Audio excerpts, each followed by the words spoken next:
Yes, sir. I'm pretty much here. I'm just waiting. Okay. I'm just waiting for 2 minutes, and then we will start. No. Yeah. Yeah, sure. Fantastic. Fantastic. Yes.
Upendra, can you hear me? Yeah, I can hear you, sir. Good afternoon. So nice to see you again, huh? Yeah. And my friend Professor Koshi is also around. Koshi, can you hear me? Hi. How are you? Hi. So nice. Excellent. Nice to see you here. Yes. Okay. Very nice. How are you both? Doing well? Pulling on well. Yes. Okay, let's eagerly waiting to hear you. I will just switch off my video because of the connectivity issue, the bandwidth. I know that certain places.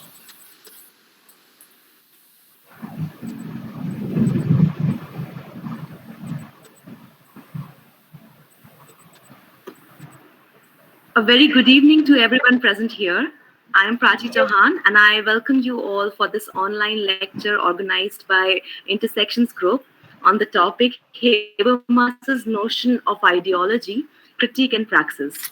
And as the speaker for today's lecture, we have amongst us Dr. Prasenjit Biswas, sir. Sir is currently an associate professor of philosophy at Northeastern Hill University, Shillong. He specializes in phenomenology and continental philosophy with a broad sweep on social theory, ethnophilosophy, and consciousness studies. His last book was titled Between Philosophy and Anthropology, Aporias of Thought, Language, and Consciousness, published by Notion Press in 2017.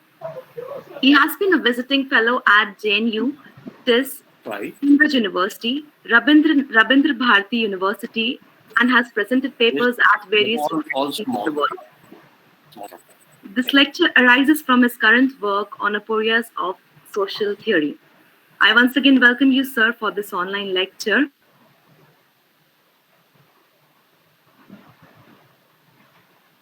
The audience, I request you all to mute your microphones throughout the lecture so that we can conveniently hear our speaker. And secondly, I request everyone to drop in their questions in the chat box, which can be taken up by me post the lecture. Or if you would like to ask your questions yourself, you can just put in your name in the chat box so that I know you have a question. And I'll invite you and you can unmute yourself and ask your questions yourself. So with this, I would like to request Prasenjit sir to kindly begin with his lecture. Okay. It's a great evening for me, being invited by Intersections. That's the name that organizes such alluring and inspiring discussions, which I can see in their website.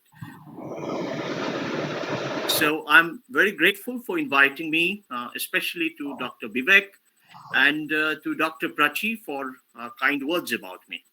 So what I wanted to discuss today is once again a kind of a rethinking about Habermas's notion of social theory, which has its central focus on ideology, And Habermas follows the Frankfurt School tradition to develop what Adorno, Walter Benjamin, or Horkheimer had called as ideology critique. So, what was Habermas's take on ideology critique, and how Habermas transforms ideology critique into a certain kind of a praxis? Praxis, as it means, is a theory about practice, and also which is supplanted by a definite course of action. So praxis combine both theory and action. So Habermas's ideology critique is not passive. It gives rise to what Habermas has called as emancipatory rationality. An emancipatory that leads us to alternative practices and alternative forms of action, which are guided towards altering the social conditions of human communities, and also the broad conditions of the structural relations that bind a community into a determinist form of production relation and means of production, and a certain kind of a sphere of material and spiritual production. So in a simple way, ideology critique is aimed at making a huge transition, a transition of understanding the material forces of production in terms of turning material forces into a new set of relations of ideas, which is not entirely ideological, but as Althusser had pointed out, these new relations of ideas give rise to a new worldview, a new way of conceptualization, a new way of expressing resistance to hegemony and dominance. So ideology critique, in a sense, is a counter-hegemonic, a counter-dominance kind of a discourse. But Habermas's specific take on the counter-hegemonic discourse is that counter-hegemonic discourse must be ethically discursive. When he says it must be ethically discursive, it means that its premises are universalizable in a manner that the contextual reasons for thinking about an action and the contextual understanding of a political, cultural, or historical situation must be transcended by an universalizable principle. It should be transcended by a universalizable principle. And that universalizable principle is a certain formation of ideas. It's a formation of a new set of ideas. But only difference with Adorno, Horkheimer, and Walter Benjamin would be that this alternative formation of ideas is not necessarily totalizable into an ideology. Walter Benjamin talks about a reverse totalization of ideas, where one moves from ideology to a historical form of struggle, or a historical form of artistic representation, or a historical form of resistance that necessarily encompasses a certain historical consciousness combined with the current strategies of struggle. But Habermas would say that this kind of historical consciousness turned into the present strategies of struggle is a situational decision. It's a kind of pragmatic situational ethic. But that pragmatic situational ethic is not necessarily universalizable for other situations, or people who are situated in a similar situation and who are facing dominance and hegemony the way people in a certain situation were facing and were giving rise to a contextual reason for altering that situation.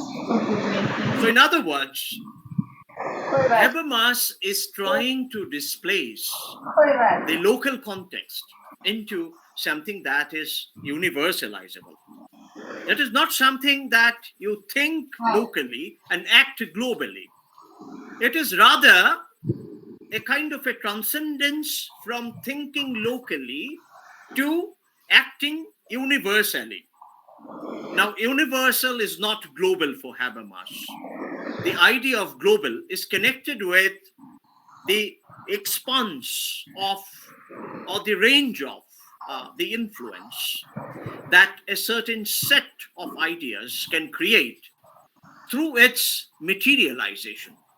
So globalization is connected to materialization in the form of a political force, in the form of a certain combination and alignment of powers, which is a certain kind of heightening of the power relations by going beyond the national borders, by rising up to something that is post-national or something that is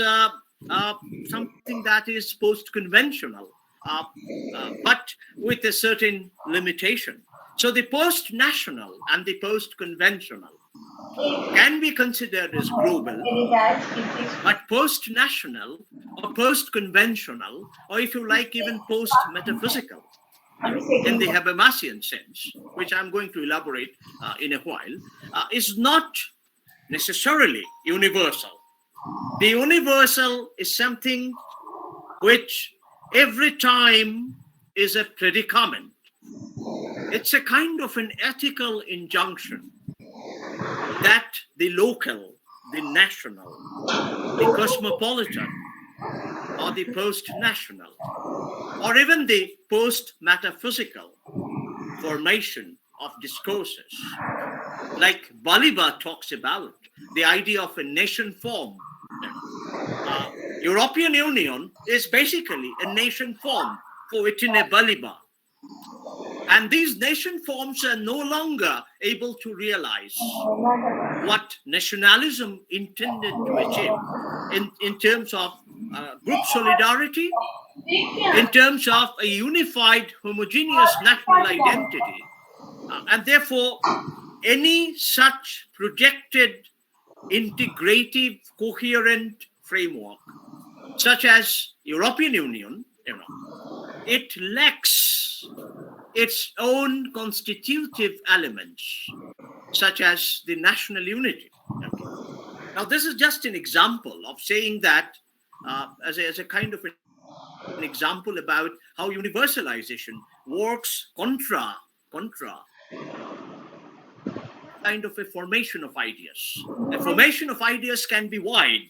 It can be transnational. It can be situated at a continental level or even at a transcontinental level. But these attributes of, or these descriptions of a certain basis, is not necessarily ontological. The basis of a certain kind of constellation, moving beyond the local, is a good way of doing metaphysics. It's a metaphysical affirmation. And a metaphysical affirmation takes you beyond what you are currently dealing with and puts you into a kind of a perspectival privilege. It gives you the privilege of looking beyond.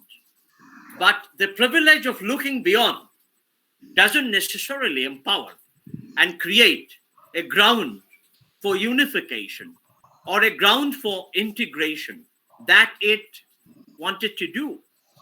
So therefore, what Habermas is pointing out is that metaphysics never succeeds in fulfilling its own promise, its own grounds. And it cannot give rise to a rationality which is universalizable.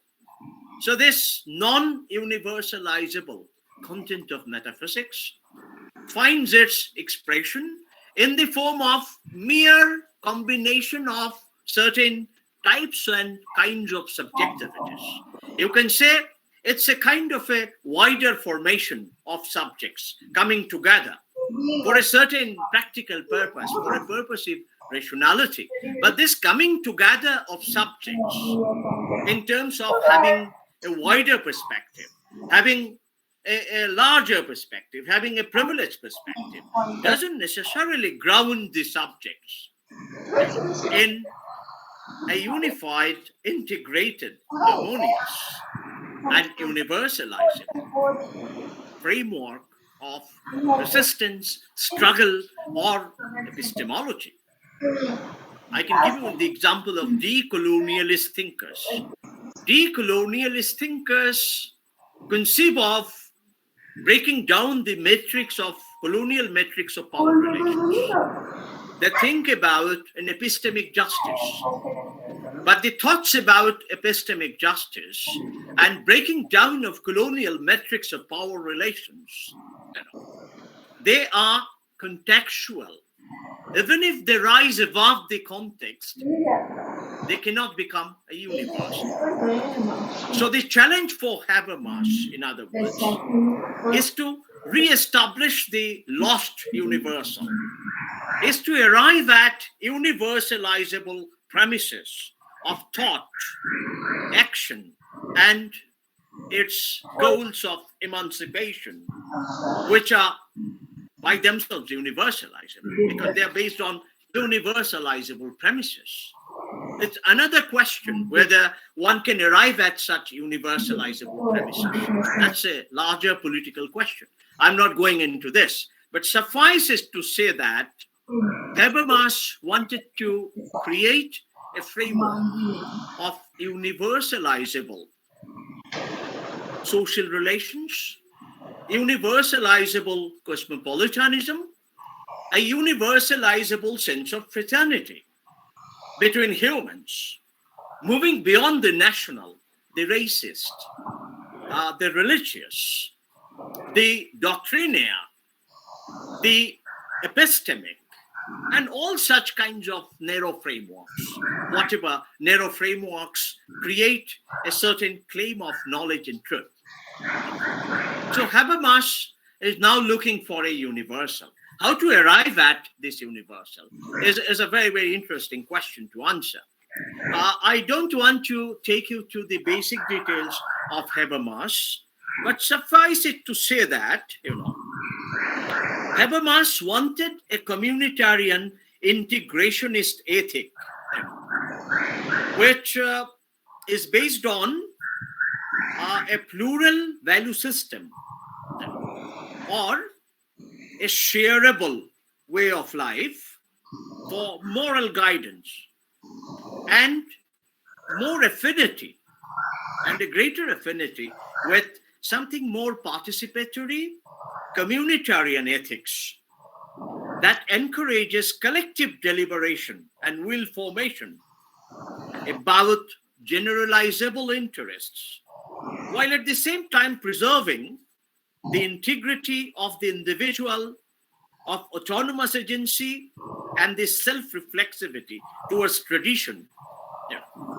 So therefore, Habermas is grounding the process of creation of ideas in a background set of traditions, norms, and values, which are shared by the community, or rather, which are shareable.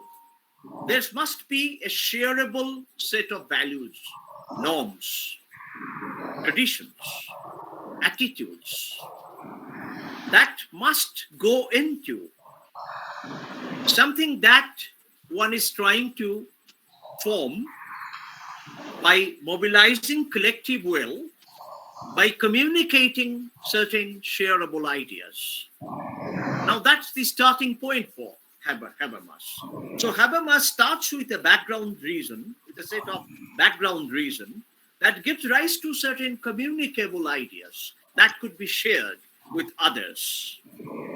But how best it could be shared is the question. And the best way of sharing those ideas, which one is trying to communicate, is by following some unavoidable presuppositions of argumentation. Habermas conceives argumentation on the basis of three basic properties. Number one is competence. Of course, we need to understand competence not in a narrow sense, but in the sense of a full possibility of realization of that competence. Competence, not in a narrow sense, competence in the sense of joining the stream of ideas that are shareable and with which one has started the process of communication with others. So competence is a kind of a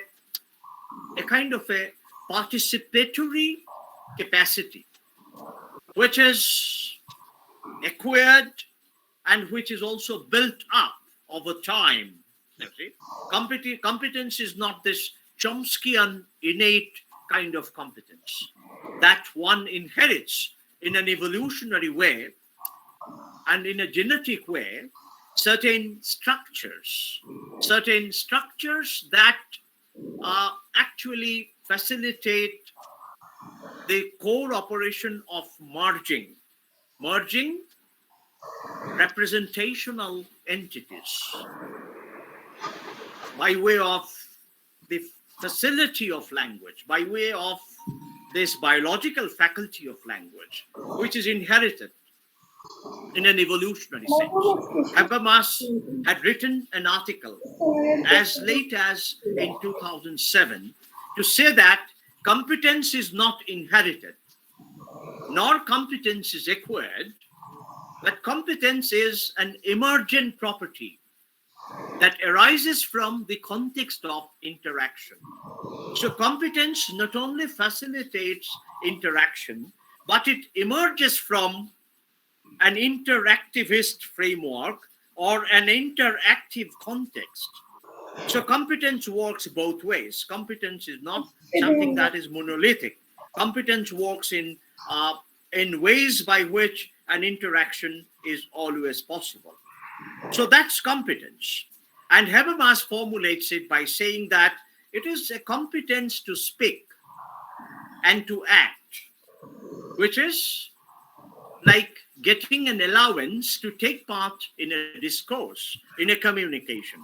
So Habermas puts it in this way: everyone is allowed to question an assertion, whatever. In the process of communication, everyone is allowed to question an assertion. Similarly, everyone is allowed to introduce any assertion, whatever, in the discourse. And everyone is also allowed to express the core attitude, values, beliefs, desires, needs. So you can see competence combines, in a sense, the whole reflexive faculty. It combines faculties of imagination, understanding, reasoning, with the faculty of expressing.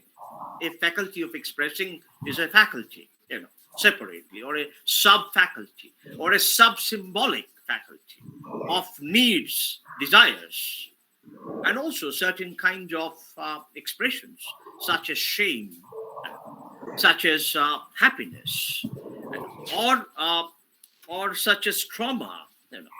All such kinds of experiences can be expressed in the form of a sub-faculty of feeling, which is part of competence. And therefore, Habermas would say that no speaker, if you have this competence, then no participant, no speaker, no fellow, worker, actor, or no member of the fraternity or the group would be prevented by way of internal or external coercion. So Habermas's focus is that the freedom to express, the freedom to articulate, the freedom to engage with others, freedom to understand how others are actually using reason. All these fundamental freedoms are to be clubbed as the competence. Competence that takes care of the possibility of responding to the other, the possibility of responding as an equal. In other words, the possibility of not creating inequality, deterrence, prohibition, and sort of arbitrary kind of a discrimination in the process of communication. So competence is a very broad term. It is sociological, linguistic, ethical. It's a multi-layered, multi-dimensional term that Habermas uses in his notion of discourse ethics. And as you know, that Habermas emphasizes certain aspects of competence. There are three specific aspects that Habermas emphasizes. Let me name them. The aspect of symmetry. The communicators, the participants, must have a symmetry between them. So what is the symmetry? Symmetry is whatever is someone's right, or whatever is someone able to do, the same is possible for someone else without any discrimination. So symmetry establishes a broad sense of harmony, a certain kind of taken for granted license, to speak, to articulate, to argue, to reason, without being discriminated, without being sidelined and stonewalled. So symmetry is one of the feature or aspect of competence. The next important aspect for Habermas is reciprocity.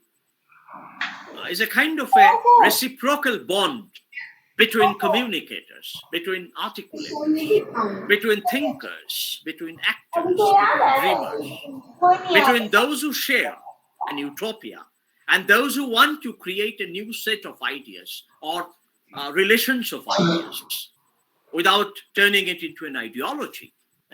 Because the moment it is turned into an ideology, it may not provide the space for symmetry and reciprocity. That's the apprehension of Habermas. Given the historical experience with some of the totalitarian ideologies, be it Leninist kind of Marxism or Stalinist kind of Marxism or Maoist kind of Marxism, that gives rise to a certain kind of totalitarianism or a totalization. Totalitarianism and totalization is a complete no-no in a relationship of symmetry, in a relationship of reciprocity, to give rise to an alternative set of ideas which is shared, equally participated, without discrimination, without fear of favor, and with a sense of human freedom, which flourishes through these channels of symmetry and reciprocity. The third important aspect of this, or it's like an outcome of these two aspects of symmetry and reciprocity, is the notion of solidarity. It's a kind of a solidarity that emerges from the practice of symmetry and reciprocity. Now, Habermas calls it ideal speech conditions. These are ideals because these conditions of symmetry, reciprocity, leading to solidarity. A solidarity which is fraternal. A solidarity which is based on a shared notion of freedom. A solidarity that doesn't obstruct possibility of being subverted. A solidarity that obstructs the possibility of being subverted. A solidarity that brings together like and unlike-minded people without any coercion. That kind of solidarity. is an ideal form of solidarity. And this ideal form of solidarity builds up, for Habermas, a broad consensus about the form of participation in public life, the privilege of a certain kind of rationality, and a certain kind of rationalization, not just rationality, rationalization that makes it possible to emerge into certain universal values, such as hate-free fraternity, such as free of negative emotions, a kind of fellow feeling, a kind of universal love, universal friendship, bereft of conflicts that can emerge because of inequality, discrimination, and certain deliberate acts of creating obstructions, blockages in equal participation of people in a framework of discourse, in a framework of ideation. So Habermas is thinking of an idea of consensus. An idea of consensus is arriving at a consensually universal set of human relations. Consensus is not just about consenting to a certain framework of ideas, but it is an inbuilt consensus about equal participation. You can say this consensus is inherent in the process of facilitating equal participation, in the process of creating unobstructed, undistorted communication between actors, so that actors together can emerge into something which is broader, something which is universalizable, something which takes care of the generalizable social, cultural, economic, and other kinds of interests. So therefore, Habermas would say that this kind of ideal conditions is to be actualized. It is still to be actualized.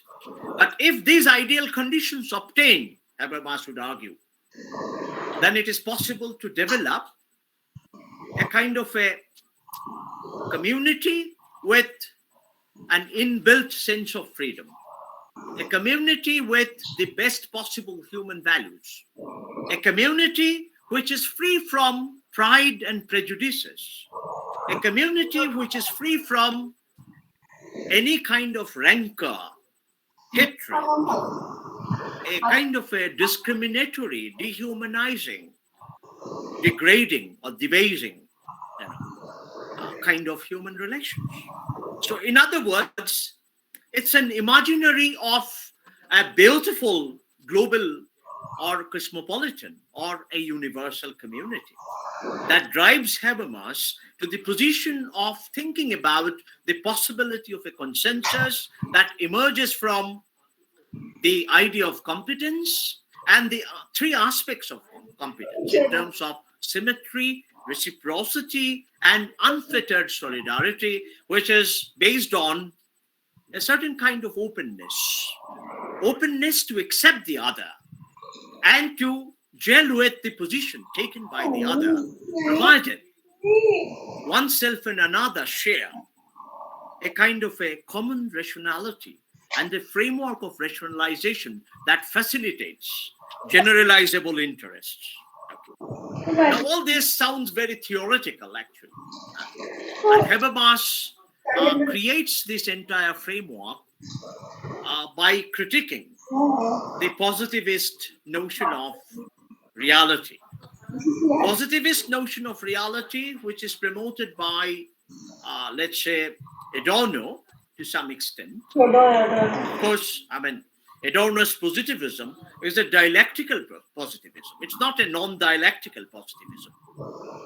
Adorno's sense of reality is a reality which is constructed out of an encounter with, a possible opposite force, or an encounter with something that will build up a greater force and solidarity. Whatever that be it on the opposite side, be it an apposite or an opposite, or be it something that is like-minded, the encounter that happens in the process of forming ideas, which Adorno considered as reality, reality in a Hegelian sense. Adorno, being influenced in an Hegelian dialectical procedure, would like to conceive of a certain kind of a Hegelian encounter. But Adorno wouldn't go to a kind of a perfect synthesis. Adorno would go up to an incomplete synthesis, a synthesis which is practical, which is realizable, and which emerges through the kinds of events that happen all around. For example, in 60s, Adorno thought about unification of both the Germanys. Adorno thought about breakdown of a totalitarian state, and he was cautious about the rise of a Nazi-like system within the Soviet state power. And he was cautioning against Soviet state power becoming something imperial as well. So all the attributes and tendencies by which you mark your opponent, and you encounter those tendencies and mark as a kind of a partial rejection of all of them, not total rejection, but a partial rejection of all of them, so that whatever can be taken from the opposite side can be taken and can be synthesized with the set of ideas by which one is being governed, or one is going into a kind of ideological encounter. So ideological and counter-ideological encounter doesn't necessarily lead us to a kind of a perfect synthesis. It doesn't lead us to negation of negation, Adorno would argue, but certainly it leads us to a kind of a sense of negative, a kind of a negative dialectic, he calls it. It moves from positive to the negative. It moves from a Soviet totalitarian state to a kind of a social democratic state that Europe has in terms of state formation. It moves from a certain kind of democratic centralism of the party structure to grassroots level elections at various party bodies, and also expanding this into the institutions of the state. So therefore, Adorno envisaged a certain kind of bottom-up and evolutionary process of changing the core structure that totalizes an ideology. But as it doesn't happen overnight, he thought about a certain kind of a buoyancy, a certain kind of an indeterminacy that these bottom-up processes can create. And probably he read the history the way Walter Benjamin read in his 11th thesis about history.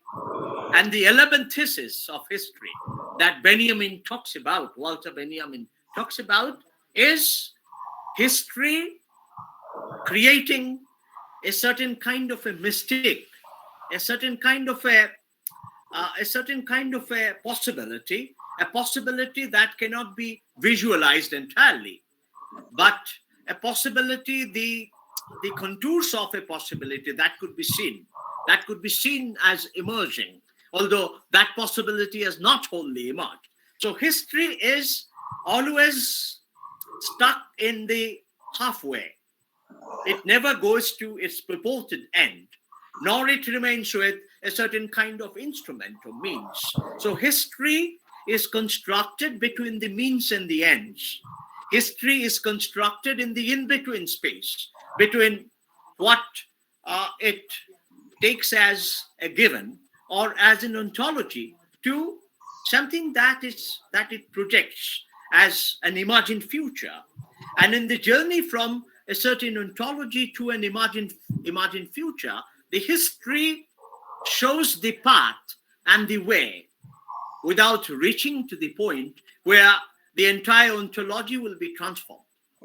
So you can see in the Frankfurt School a difficult attempt made by Adorno to establish the need for a bottom-up transformation without reaching up to a situation of subverting the core belief system of the totalitarian formations of power in the state. And Benjamin has thought about a certain kind of an illumination of the path of history that leads to a certain kind of a change without the change being entirely materializable and actualizable, and stopping short of a change kind of outcome of history. So given this kind of, I would say in Hegelian terms, this is a kind of a posing of a dilemma. This is a kind of a agonistic sense of history. It's something that is more friendly to a loose understanding of what is going to happen, which is derived from the play of common senses, which is creatively understood as a kind of a shared communication without necessarily locating it in the objective event of a transformation. Now, why this kind of a indeterminacy? Why this kind of an indetermination, an ambivalence? Or you can say a certain kind of in-between positioning of an alternative idea, which is certainly not the ultimate end that a given ideology creates for itself in order to sustain itself, and by moving away from that kind of sustained notion of an ideological end to move back into an ideological ambivalence, an ambivalence that combines multiple plural elements which are mostly exterior to the main well-defined codes of an historical ideology, and which are falling by the wayside, are being collected theoretically in understanding how things are evolving, and that's a kind of communicative strategy for Habermas.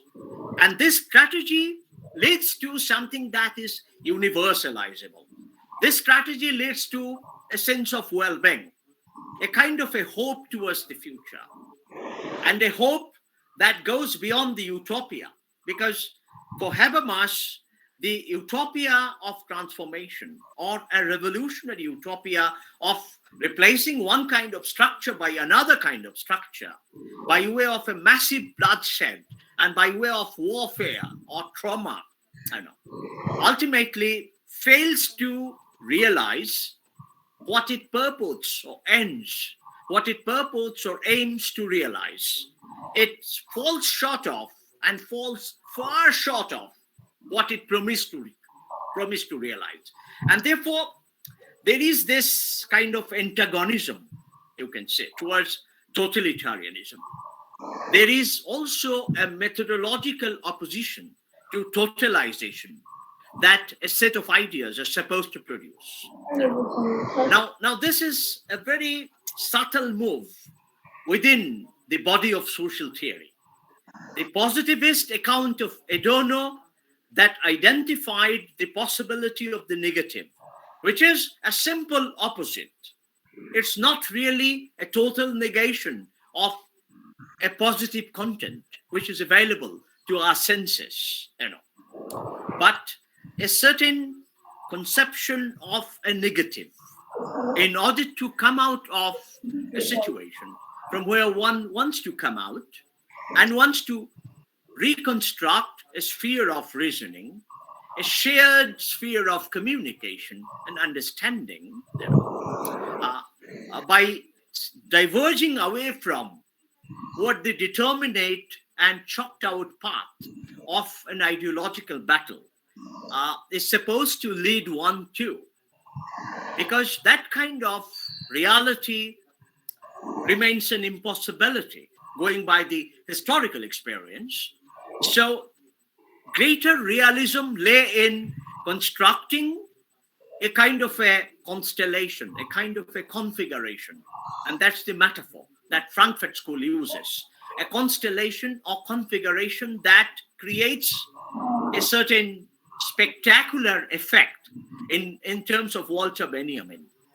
That creates a sense of mystic. That also creates a sense of live skepticism. Now, Habermas combined possibilities of all kinds of skepticism, all kinds of watching how things unfold in the form of a mystery or a mistake, which is unpredictable, and drawing upon the kinds of sentiments and emotions which are an expression of hesitation, trepidation, to take a certain course, are brought together in a situation where relations of symmetry between people could be established, which leads to a certain dynamical kind of reciprocity, which further leads to a certain kind of a sense of solidarity that can emerge from reciprocity as well as from symmetry, which is something like a predicative sense of truth, a predicative sense of meaning that emerges in the sphere of thought and in the sphere of ideas. And this predicative sense of arriving at truth, arriving at meaning, was somehow geared up to a pre-designed end as a totalizing set of ideas would create, and which would probably restrain free flow of human emotions, and which would only give rise to guided acts of reasoning instead of a rationalization that takes into account plural experiences at the individual level or at various levels, and which can never be generalized and universalized within the body of a totalizable ideology, is now opened up by way of the relations of symmetry and relations of reciprocity, in order to give rise to a solidarity that combines the possibility of multiple kinds of expressions without being guided to a pre-predicated structure of truth and meaning that a totalizable ideology produces. Now, this is something fantastic about Habermas, because it appropriates something from the positivist notion of reality, which is a certain kind of experiential reality. The positivist social theory bases itself on the experience of exploitation, domination, hegemony, and such, or even the experience of being a ruler, an experience of this asymmetry between the ruler and the ruled. All kinds of experiences, which is the basis of a positivist social theory that identifies certain events and connects causally between an event and its actors, and gives rise to a more or less reasonable, coherent, consistent, observable, verifiable sphere of social facts, if I use the work of Durkheim, and the facticity of that, creates a sense of knowing directly what is happening in the society. Is this positivist notion of social theory? Habermas appropriates something from this positivist notion of social theory, and what he appropriates is this possibility of assertion or affirmation of any kind. The positivist field of social theory makes it possible to affirm a certain conception of reality or a certain expression with a lot of verifiability, with a lot of veracity or a certainty, can be grown from the positivist field of social theory. And it could be put in language in order to ascertain whether a certain kind of social reality and the causal connections within that reality obtains or not. And that's how an empirical body of social theory has been framed throughout 19th century and early 20th century.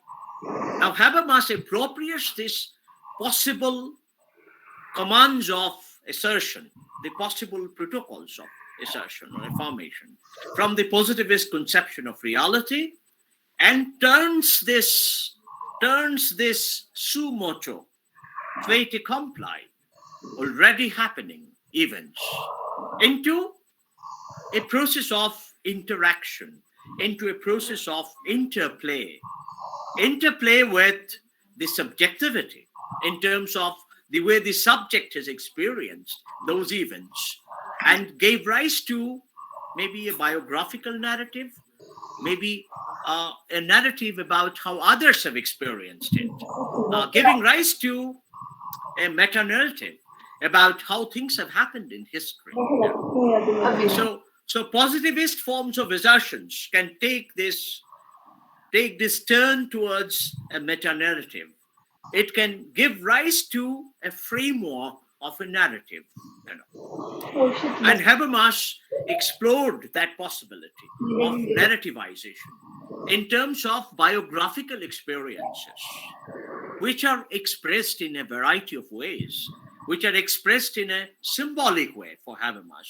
They are not necessarily expressed in terms of their truth values.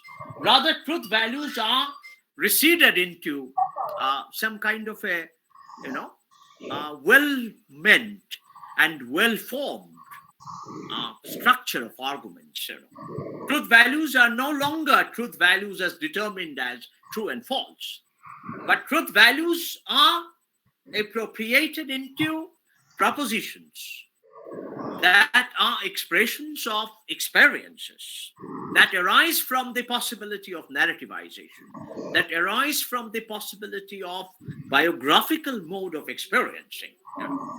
So this possibility of a biographical assertion, this possibility of a narrative construction, Habermas considers them as the modes of self-expression, as he calls it. These are modes of self-expression. And he tries to say that these modes of self-expression has this possibility of communication in an undeterred, undistorted manner by combining a variety of self-expressions, provided we have this ideal condition of speaking to each other, arguing with each other, and then finding out on which argument we agree.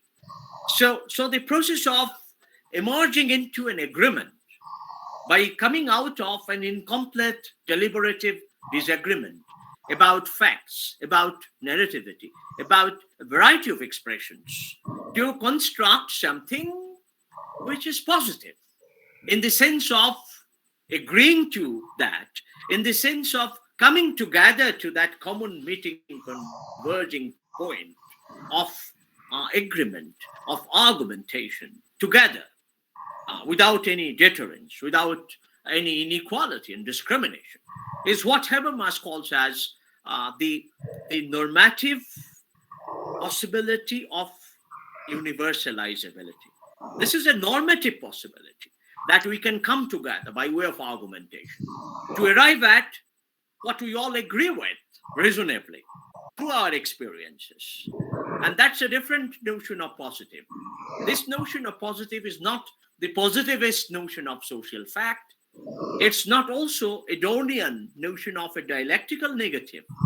It's also not Benjaminian kind of mystic, but it is a kind of a linguistic, communicative arrival at a common point of understanding through the process of reasoning, which involves understanding the other primarily, and understanding how others engage themselves in the use of norms and values, or how others construct a certain kind of meaning.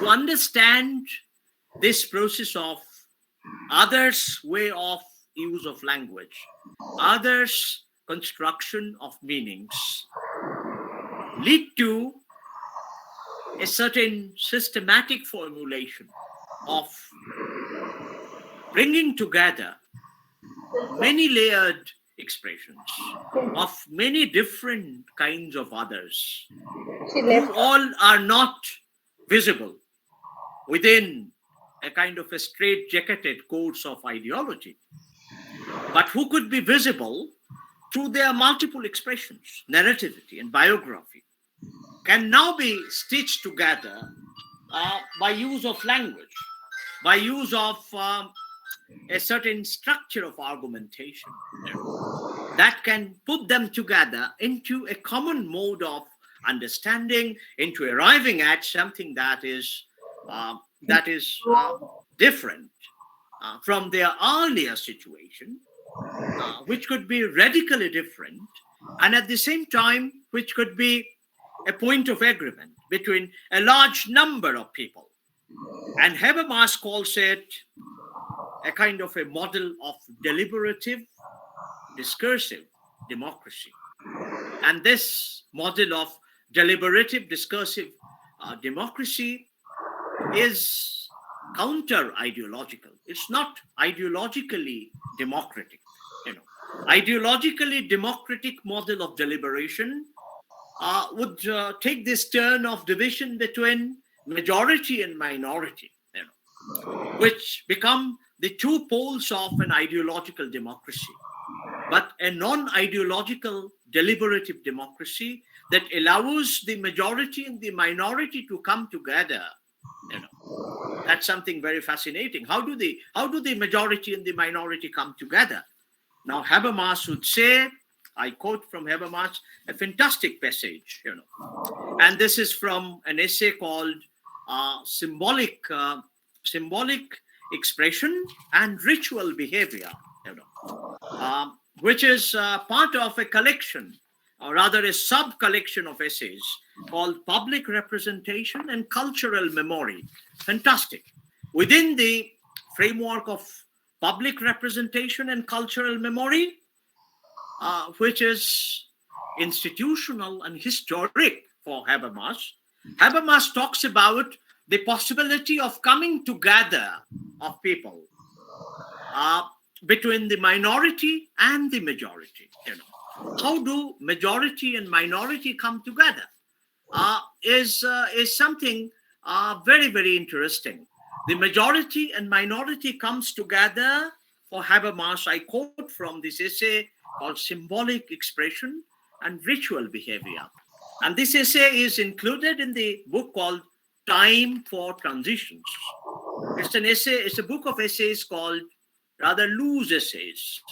I have selected some books of loose essays to discuss with you instead of communicative action and discourse theory or between law and facts, three magnum opuses of Habermas. I'll definitely talk about it, but I want to talk about his prolific essays that reflect on the present conditions of indeterminacy and the difficult effort of coming together instead of breaking apart from each other.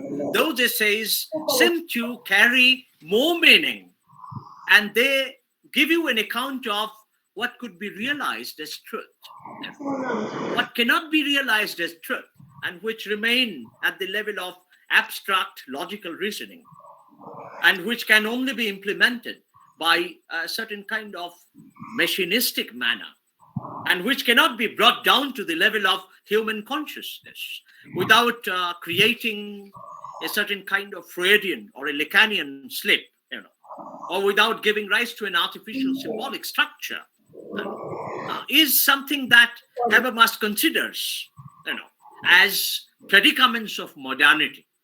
But these predicaments of modernity can never arrive at a realizable notion of truth for Habermas. So modernity remains as an incomplete project.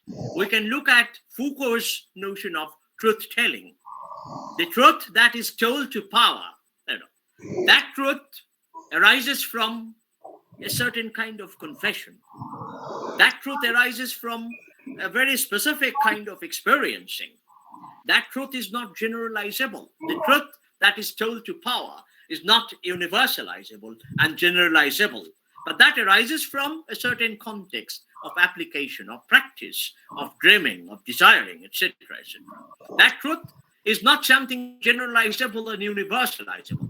Therefore, Foucault is sidetracked by Habermas.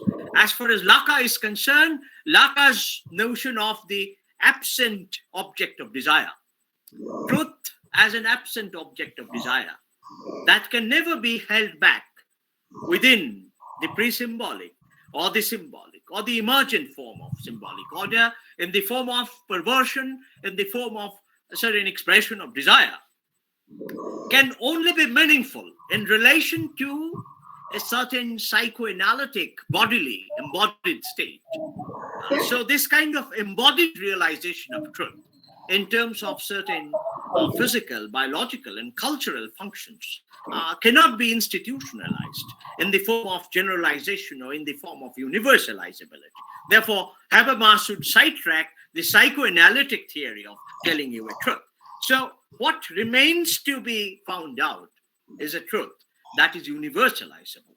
Universalizable truth is supposed to bring together, people who do not see eye to eye, people who belong to different camps, and people who in an ideological democracy are divided into majority and minority. How to bring them together by way of crafting, creating deliberatively achievable notion of generalizable and universalizable truth is the question before Habermas. So Habermas would say, let me quote this, Habermas would say that, there is this symbolic realization of a variety of expressions. A variety of expressions could be realized symbolically. It can throw up certain expressivist and symbolic kind of propositions, kind of linguistic assertions.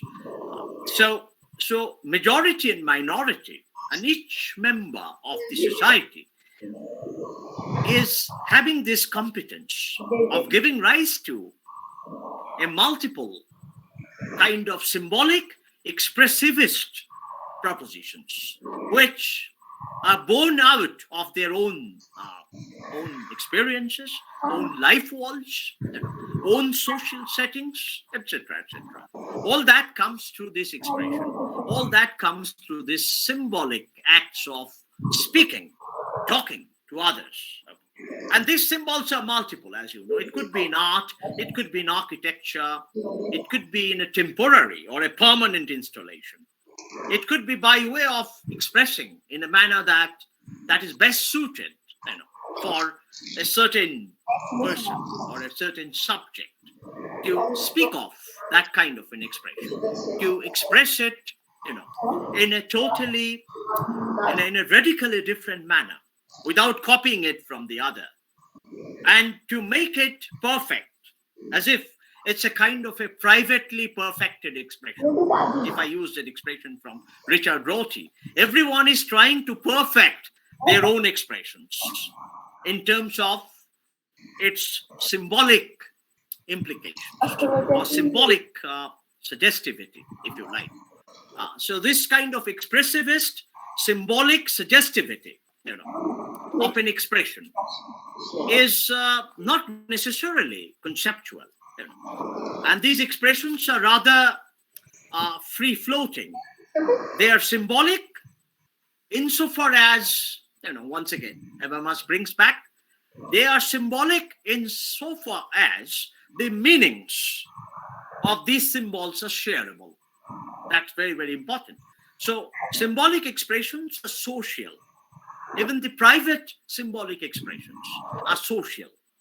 They are not bereft of the possibility of communication or possibility of passing over in the same way, the way one wants the other to understand it. They are sort of connected with a certain structure of intentionality, a certain play of consciousness.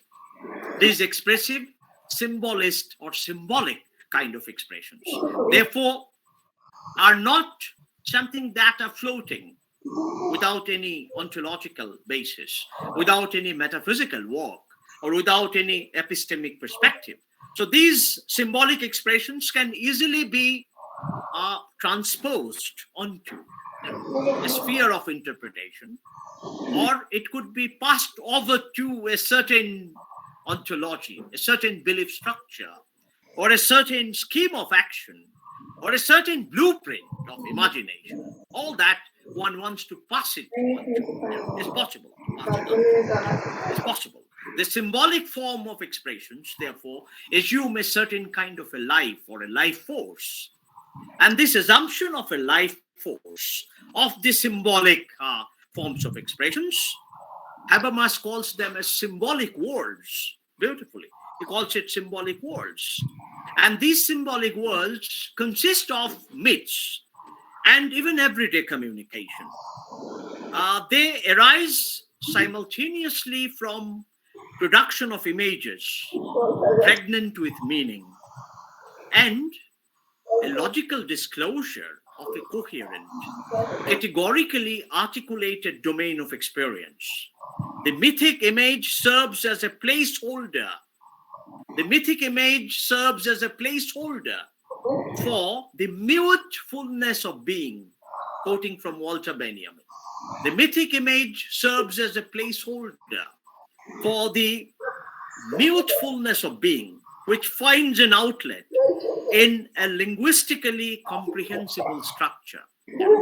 So that which holds a place for the fullness of being, that which holds a place for others to understand the belief structure. I think my internet connection is, I'll just put my video off and I'll speak. So I'm turning off the camera, doesn't matter. So the point here is that I'm just turning off the camera. The point here is that the symbolic structure that are stuck onto a symbolic world, these symbolic worlds serve as a certain expression of being, a mute fullness of being, as Benjamin would call. But this mute fullness of being, or this idea of being, finds its meaning only when it is linguistically disclosed. Something that Heidegger also would like to say. Language is the house of being. Without language, there is no pre-linguistic or translinguistic being for Heidegger. Therefore, I would say that there are these two processes, that go on simultaneously. One is this process of expressing symbolically, and the other is the process of interpreting the symbols in a linguistically comprehensible manner, which requires formation of concepts, and which actually bring together, once concepts are being formed out of symbolic expression, the symbolic and the conceptual come together in something that is comprehensible. And therefore, if the expressions of majority and the minority are at the level of the symbolic, are at the level of the expressive, very soon they find meaning in a comprehensible structure. As long as they do not find meaning in a comprehensible structure, it is that long that these expressions remain alienated from each other, or these expressions do alienate from each other. So therefore, how do they become linguistically comprehensible? Habermas quotes from Wittgenstein's philosophical investigations. And Habermas says that there is a certain rule of transforming, transposing a symbol into an act of meaning. There is a certain rule for it. And what is that rule? Habermas now would quote from Wittgenstein and would say, a rule there stands like a signpost, So a symbol becomes meaning by pointing to, by acting as a sign, by itself remaining as if it's a signpost. Does it shew which direction I am to take when I have passed it, whether along the road or the footpath or cross country? But where is it said which way I am to follow it, whether in the direction of its finger or in the opposite one? So a sign, a symbol, a symbol acts like a sign, and that's a very, very, a lot of transformation happens here. It's a move from the domain of symbol to the domain of signs. What are the signs all about? A sign is to point to something, Wittgenstein would say. A sign has this property of ostentation. But Habermas goes a step further.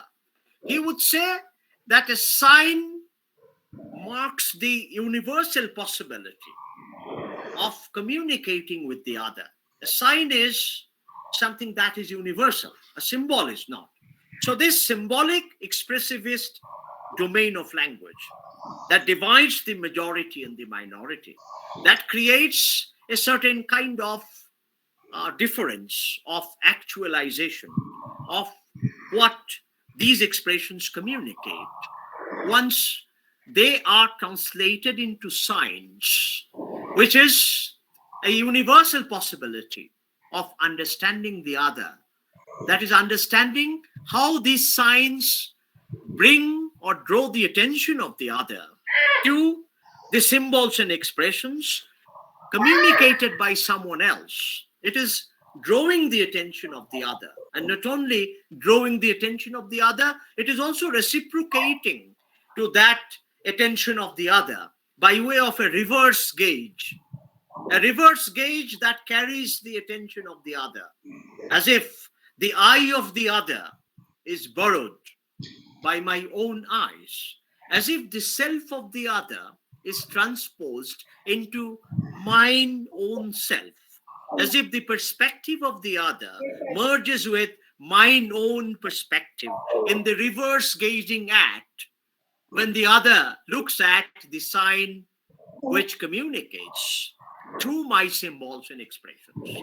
So there is this fantastic normativity. There is this normative, ingrained normativity of this symbolic world, which leads to a concept forming tendency. And such symbols do not lose their distinctive character. In the concept forming, in the sign forming tendency, it merely opens itself up to the possibility of a certain attention, a certain gauge from the other. Now, if this is what happens in the domain of the symbolic, one can understand that symbolic forms of representation, when we say symbolic forms of representation, it represents certain affiliation to certain symbolic worlds. It may be in the form of ritual, it may be in the form of a belief structure, it may be in the form of a deep sense of belonging or deep sense of faith that a symbolic world represents and becomes a symbolic form of representation with its attached ritualistic forms of expressions, all of which occur in a modern democratic society, which ideologically holds on to those symbols and the attached rituals.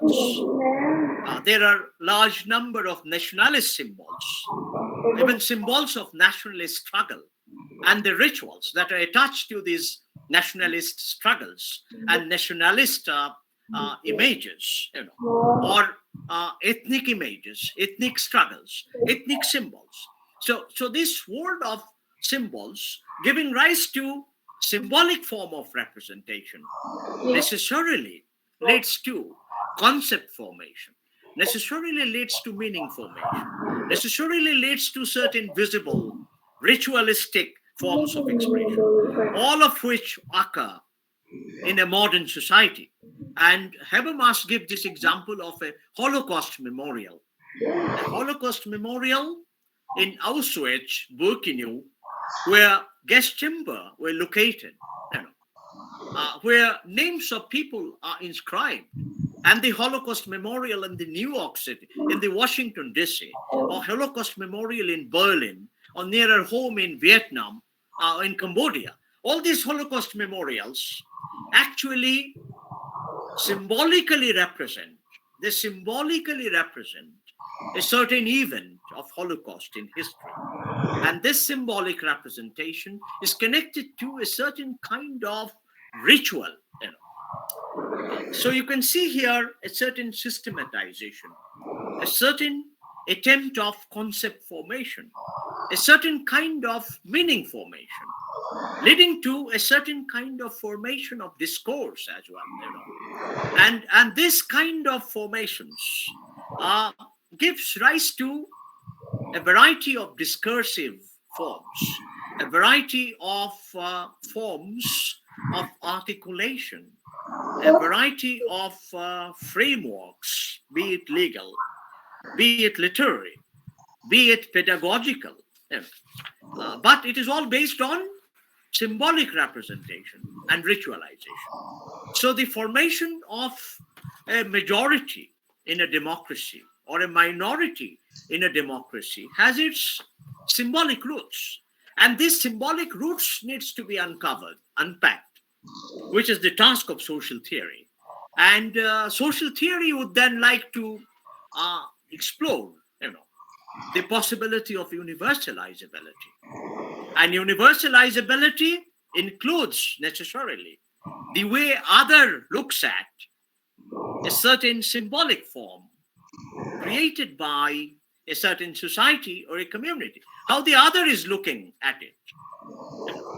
Now, other is looking at it by way of, Habermas would say, a manifold of practices, discourses, and language games, which could be called as a sphere of interpretation, an act of interpretation by the other on my symbolic world produces meaning, not only for me, but also for the other, shared between me and the other, a kind of a fusion of horizon that Gadamer would be talking about, as others should be interpreting the world of symbols of someone else, which is a kind of a universal possibility, and which is imbued with a certain kind of normativity, a normativity which is inseparable from the very formation of meaning.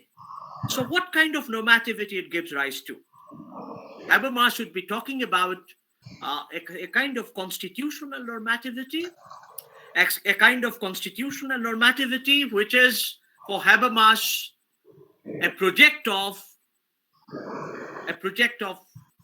disideologizing an ideological liberal democracy. And as one disideologizes an ideological liberal democracy, what happens to the discourse and to the variety of discourses? Habermas explains it in a very interesting way in his book called Postnational Constellations, which is a very interesting book. It has interviews as well as essays of Habermas. So Habermas should say that it gives rise to a kind of reciprocal recognition of each other's symbolic worlds. And this reciprocal recognition is important in order to disideologize the ideological symbolic order that refuse to recognize, that only creates an external other, and that emphasizes on the otherness of the other instead of including the other. Habermas broadly prescribes the possibility of a hypothetical inclusion of the other in any non-ideological or disideologized democratic discourse. And this disideologized democratic discourse takes care of the biographical narrative, the peculiarity of self-expression, the symbolic words, as they are interpreted by the other. Now the question is, if the other is interpreting it in a disparaging manner, what happens then? Habermas wants to turn off the possibility of a disparaging interpretation imposed on others by way of intercultural relations, by way of a greater interreligious understanding, by way of giving up what he calls as negative theology, giving up the possibility of negation, of a theological or a faith-based negation of other faiths, And Habermas proposes that it is possible to create a transcendental subject, even out of disparaged interpretation of other cultures. The way other culture is disparaged, and the way that produces an impact on the very character of the dialogue, on the very process of deliberation. That is the point of rescue, or the leeway to form a different kind of transcendental subject. A transcendental subject who looks for justice and fairness for the other, more than looking for the justice for oneself. The transcendental subject that is created out of a disparaged form of deliberation, that distorts communication, but at the same time opens up the possibility of a correction in order to give rise to a transcendental subject, which is a certain kind of process of interpretation, a process that guarantees, a certain kind of becoming instead of a certain kind of being. Habermas puts it beautifully. It's a certain kind of becoming, a certain kind of a turn towards a new democracy. Something like Badiou's metapolitics, a kind of a meta-democracy, a kind of a meta-linguistic interpretation of the present interpretations or the disparaged interpretations that are given to someone else in order to overcome it by way of posing a kind of a axiomatic correction, by way of opening up a new politics of interpretation, so that a new kind of transcendental subject could be created, which can, bring together the disparaged process of interpretation into a leveled process of interpretation, into a kind of a postulated agreement, into a hypothetical possibility of inclusion of the other. And that's the kind of praxis that Habermas suggests through his discursive, communicative forms of rationality, which is different from a targeted purposive rationality, and which requires a kind of will formation, a kind of dialogue. I think, Dr. Vivek, I'm shooting over time because Habermas is a very big subject. I think I stopped for a while. Now it's floor is for all of you. I'll be happy to, listen to all of you, and if needed, I'll give an answer to any of the assertions that I made. Yeah. Dr. Vivek, can you hear me? Yes, sir. So thank you so much for such an engaging lecture. And we have few questions. I would like to take them up for you. Okay, sure. So the first question is by Govinda Bhattacharjee, and he has actually two questions. The first question is, he's asking, isn't Habermasian discourse ethics concept of argumentation an utopian concept? That's his first question.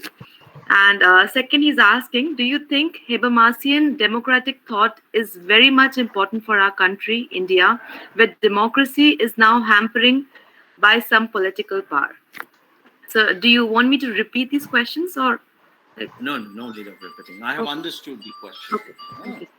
So just 1 second. Bej, I'm in a seminar. I'll call you back. So point here is that, for Habermas, violence is something like a purposive rational action for Habermas. And a purposive rational action assumes a certain kind of non-understanding or a misunderstanding of the other.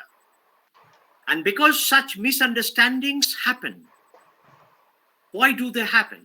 For Habermas, it happens because of failure of communicative action, because of failure to ethically universalize one's idea about the other. And by limiting that idea of the other in one's narrow domain, one creates a certain boundary between the self and the other, an impassable and unpredictable kind of a relationship between oneself and the other. So it's a certain kind of a relationship which is purposefully crafted that gives rise to violence. So one only way to come out of it is a certain kind of prescription. But this prescription is not something that is based on a predetermined course. It's based on a greater dialogue. It's a greater engagement to arrive at a common notion of truth and validity. How we arrive at that common notion and what kind of politics would facilitate that is the question. And Habermas's answer is a certain kind of a constitutional model of deliberative democracy, which is non-ideological, will make this possibility of coming together real and actualizing. Okay, Prachi. So this is the answer of this. Right. Thank you, sir. So the next question is by Arnav Ponda, and he's asking, so you were talking about Benjamin's idea of history. Can you please explain a little more about his idea of historical angel and the storm of progress? And if possible, also enlighten me a little about his concept of now time in history, which he perhaps calls Jetztzeit. Okay. So basically, he's asking me about a question of Benjamin's notion of historical time. And Benjamin's notion of historical time is a rupture. It ruptures the past and the future. So history is a process of rupture. That's very, very important. And a process of rupture creates a different fragment, a fragment hitherto not expressed. So the historical angel who arrives with the history, doesn't find a space in the process of rupturing and what emerges from that rupture. So historical angel, in a sense, is pushed back in a certain historical time, or pushed back into a meta-historical vision, which is ruptured at its roots. So the ontology of history is constituted by an originary violence that Benjamin emphasizes, and this originary violence, which already has happened in the form of fascism, in the form of totalitarian ideologies, which includes Marxism, ironically, and also liberal democracy that gives rise to a totalitarian structure of power that Hannah Arendt so elaborately spoke about in terms of creating subjects who are outside the frame of history, in creating subjects who are subjects without any rights, subjects who are de-citizenized and stateless, whose right to hold rights is taken away. And Benjamin is talking about creation of this kind of subjects in a post-genocidal world in Europe and elsewhere, where subjects are identified in terms of their national past and also in terms of uprooting them to a larger, acculturated, Europeanized, homogenized society.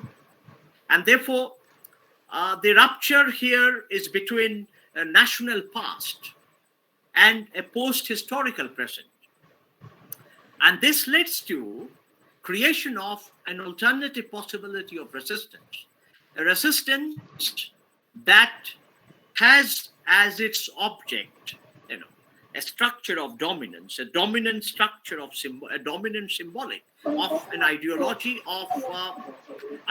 of indirect repression in the form of power relations, indirectly influencing the action and the thought of others, kind of ideology, which will be resisted by changing and shifting the public discourses, which is something that arises after the violence as a new possibility of survival, and also as a new possibility of precariousness at the same time. So therefore, history creates a mutually opposite rupturous ends or telos for the subjects who are emerging from a certain course of history, without allowing them a stable, static, and a sure place, which is a place of certitude, and thereby keeping the subjects in a suspension all the time, creating an ambivalence of the social space, creating cultural memories, and at the same time not able to give them a distinct cultural future, and thereby keeping them pendulating between a cultural past and not so definite cultural future. Why cultural? Because it is in that sphere where subjectivities can conceive of a different articulation of history, and differential articulations of history can produce multiple smaller narratives that can question the meta-historical vision of the historical engine. And that's how Benjamin goes on and on, in order to come to a certain kind of magical realism. Mark my words, magical realism on a panda. Benjamin is giving rise to a sense of magical realism in history, as if history can lead you to a magical outcome, an outcome which one cannot think within the history, something that is unthought, something that is spectral, something that is spectacular, but at the same time, which haunts the history and which is able to drive people to a different kind of historical imagination. Okay, I think that's good enough. Prachi, yeah. Thank you, sir. So the next question is by Thoibisana Okoijam. And the question is, can we put Habermas's idea of transcendental subject of justice at par with Derrida's idea of deconstruction is justice? Yeah, Thoibi, it's a very important question, as you know. And you have read me so thoroughly. So I have come to this position. I'll elucidate my position on this, Thoibi. I'm not going back to Habermas and Derrida. I'm simply espousing my position on this. And my position is this: the move of transcendentalization, remains absolutely important. One has to create a transcendental position for seeking justice, for soliciting that which is not yet achieved in the form of justice. Now, this solicitation for justice actually creates a different conception of justice. Justice that is justiciable in relation to a certain experience of injustice. So you can see this solicitation of justice and this move of transcendentalization is not serving pure immanence of exploitation, injustice, precariousness, and vulnerability. In other words, to put it simply, the experience of precarity needs to be transcended by a call of justice, necessarily. And this justice is beyond, this call of justice is undeconstructible, as Derrida would call it. But as far as Habermas is concerned, Habermas would like to see that kind of transcendental subject of justice as universalizable. So therefore, it goes back to a monotheistic notion of being, which is yet to emerge from the contested terrain of justice, from the plural possibilities of justice in terms of plural frameworks of law, freedom, and even politics. So it will require for Habermas a kind of a deliberative mode of rethinking about justice. as Habermas Derrida debate on war on terror was, where Habermas has talked about, that the form of justice is not to get back the substance, not to get back the substance of justice, but to arrive at a position which will serve as a transcendental condition of possibility for justice. So we have to recreate those conditions of possibility, which are transcendental and which is not available in an immanent sense.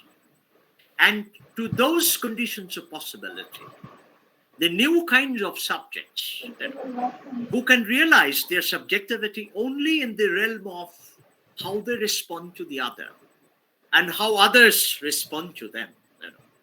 That how must be an ethical how. It should be an ethical response in terms of ethical responsibility, Habermas would say.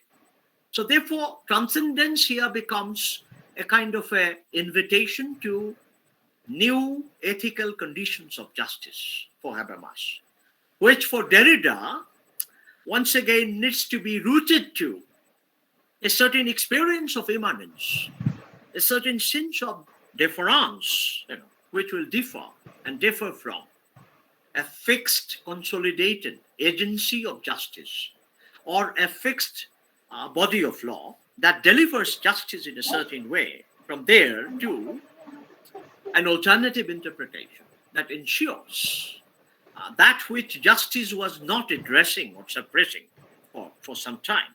So recover that part of justice which was repressed within the body of justice would be the task of deconstruction for Derrida. But that is immanent through the play of difference. So you can see here, Habermas and Derrida looks like are talking of the same thing, but they're assuming, a different kind of phenomenological route or a post-phenomenological route, if you like. So I think that will give you the clue to really get into the process of otherness that is involved in seeking justice, in soliciting justice. Okay. Yeah. Thank you, sir. So the next question we have here is by Mukesh Kumar, and he's asking, can we say that universalization and cosmopolitanism are same at some level, as both try to move beyond the narrow frameworks of categorization? Actually, cosmopolitanism also assumes a certain kind of neoconservative, kind of an ordering of the world, or ordering of people who are part of a cosmopolitan culture versus people who are part of illiberal, non-cosmopolitan, traditional cultures. So cosmopolitanism is yet to break the glass ceiling of something that is higher and lofty, assumedly higher and lofty, as opposed to something that is lower. So cosmopolitanism re-hierarchizes the situation of human relations by affirming a different, mixed up, hybrid sense of community, which doesn't necessarily dissolve the racial, ethnic, and cultural boundaries. It rather has the potential of a return to racism by being more inclusive. And that kind of inclusive exclusivity that cosmopolitanism practices, Habermas critiques this, and Habermas would say that a movement like Black Lives Matter or a movement like Occupy movement actually broke those barriers that cosmopolitanism couldn't break.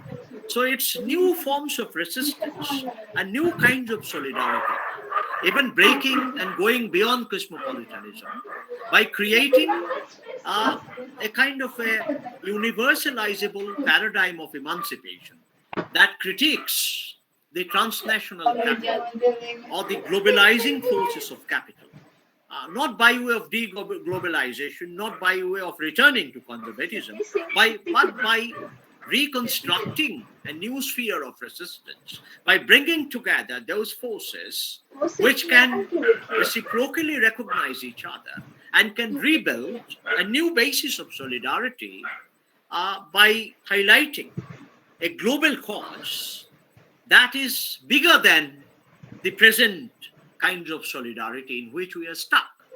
So it's a very hypothetical, imaginary move to go beyond, the given kind of solidarity and to emerge as a new form of solidarity. In Negri's term, a new kind of multitude, which is a multitude based on solidarities. Solidarities which are not feeling-based, emotion-based, or reason-based, but solidarities which are based on a cause and which bring together distant, remote forces to emerge into a new form of solidarity, which is bigger than cosmopolitanism. I think that will answer your question. Right. Thank you, sir. So next we have Shruti Singh's question, and she wants to take up her question by herself. So Shruti, could you please unmute yourself and ask your question? Thank you so much. Sorry, I couldn't write because it would take a lot of time for me to write. Good evening, sir.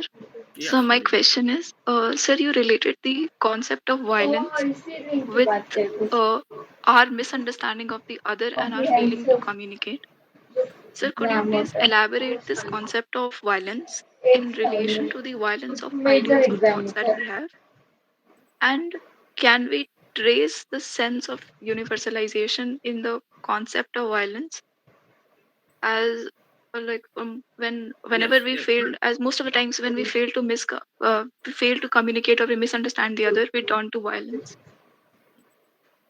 So Thank actually, the target of violence, is constituted in a certain way, and that is what one needs to understand, how the target of violence is constituted, and that's the broad question that Habermas is trying to address.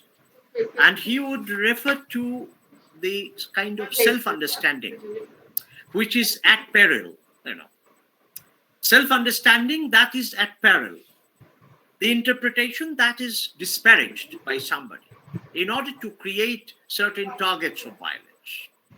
For example, war on terror, was presumed on a certain idea that a certain country has created weapon of mass destruction, which was never found. So therefore, there is this purposive constitution of an object of violence. And this constitution is voyeuristic, sadistic, masochistic, and it is also a certain sense of othering, a sense of othering that disparages the very sense of the self and the very kind of self-understanding, which necessarily, as Hegel would say, my self-understanding necessarily comes from the other. It doesn't come from my embodied self alone. So the intersubjective sphere of understanding the other is torn apart by the use of force, by the use of a certain kind of venomous rhetoric of faith, or by resisting a reasonable understanding of a conflict. So these are parts of the purposive strategic action. So violence is an outcome of purposive strategic action for Habermas. And one has to understand how situationally the object of violence is constituted. Once one has understood it, then it is possible to develop an alternative framework of reasoning all the time. And Habermas gives this beautiful example of the Catholics, various sects of Catholic, who resist an objectification of the biblical faith, or who even resist the idea of resurrection, who even resist the idea of an apocalypse, some of these critical ideas, as they are available in the gospel, and they resist. Each of the sect resists certain ideas that are sort of propagated by the other sect. So whether an intersectionality is possible in this kind of a conflict, that is what has to be explored, and it can be best explored by following a discourse ethical mode of deliberation, which is non-ideological, which is neither between A and B nor with a third party, but which is something independent of the situated actors, but at the same time, which can grasp the situation and can create a new framework of connecting many ideas that can create an intersectionality back into a situation of othering each other.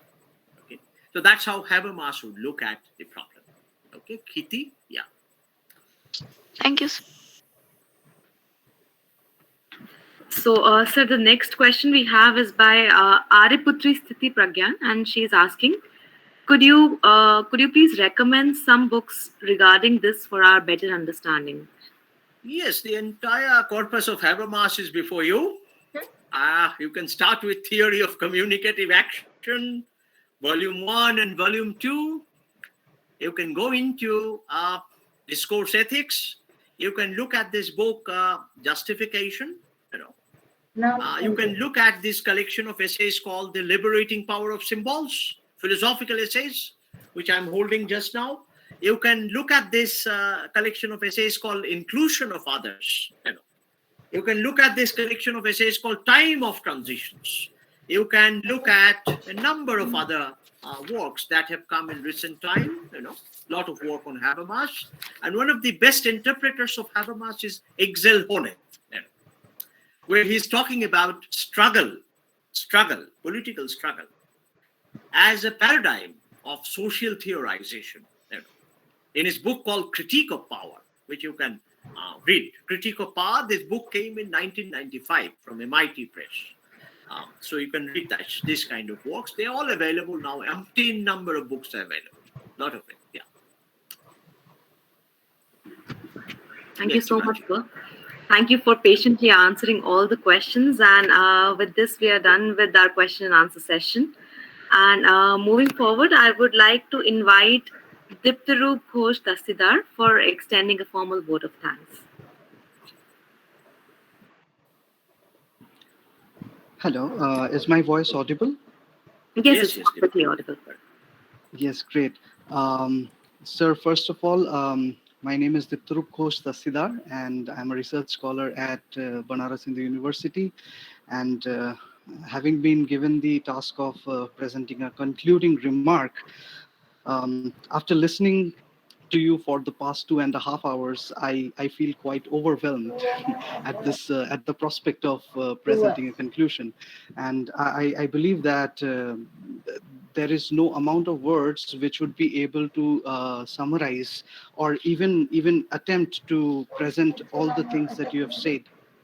Suffice it to say that since we have a lot of students with us over here, not just scholars, but also students from masters and possibly even from bachelors, I believe that there are quite a few proper key takeaways that they have been able to receive from this, some essential differences that you created from the very beginning. For instance, the difference between idea and ideology, between the global and the universal, between a symbol and a sign, and talking about the idea, Habermas's idea of competence as opposed to Chomsky's, and talking about symmetry, reciprocity, and solidarity in the process, and how an argument is framed in itself. And all of this, I mean, there is no amount of words that could actually present all of this together, everything that you have said. We would like to extend our extensive thanks to you, sir, for sharing this time with us. And I believe that I speak for everyone when I say that we would actually be like to, be able to listen to you face to face at some point of time.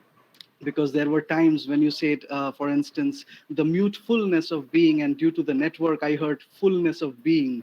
And I just, I couldn't understand how this could be. And that is one of the things. And I really hope that we are able to do that at some point of time, sir. Thank you so much for being here with us, for sharing your insights, for sharing your knowledge with us. And I would also like to thank Dr. Vivek Singh, sir, for giving this opportunity to all the students and to all the scholars for that they were able to listen to you. And I would also like to extend my thanks to Pragya, who is taking care of all the technical part of this meeting. And last but definitely not the least, for everyone who is present over here for over 2 hours listening, and I'm pretty sure gaining a lot of knowledge, a lot of insights, not just about Habermas, but about so many other thinkers that you've mentioned in the course, including Frankfurt School or Wittgenstein, or even some unnamed people like Levinas or Victor Turner, whom we just cannot dissociate with Habermas. Thank you so much, sir. Thank you, Dr. Vivek Singh, sir. Thank you, Pragya, and thank you everyone present here for sharing this space, sharing this time with us. Thank you so much. Thank you all for a wonderful evening as well. Bye. Bye, Vivekji, Dr. Vivek. Bye. Before I leave, I must express my gratitude to Dr. Vivek and his team. Bye for now. We'll meet each other soon.